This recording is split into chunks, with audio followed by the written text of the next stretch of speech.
Inatakiwa ukiri yaliyo mema, usikiri yaliyo mabaya. Kiri yaliyo mema ndani ya maisha yako, kiri yaliyo mema, kiri yaliyo mazuri kwenye familia yako. Tamkia watoto wako baraka, tamkia familia yako baraka, tamkia wazazi wako baraka, na Mungu wa mbinguni atakubariki. Neno linasema kwamba umekamatwa kwa kinywa cha maneno yako na umetekwa kwa kinywa cha maneno yako, kwa maana ya kwamba kinywa kinasababisha wewe usipokee baraka za Mungu. Kinywa kibaya kinasababisha wewe usipokee neema ya Mungu.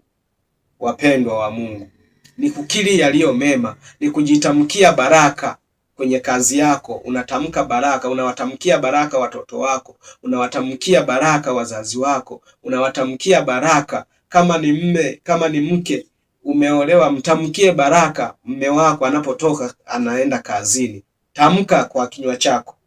Amina sana, na Mungu wa mbinguni atakubariki.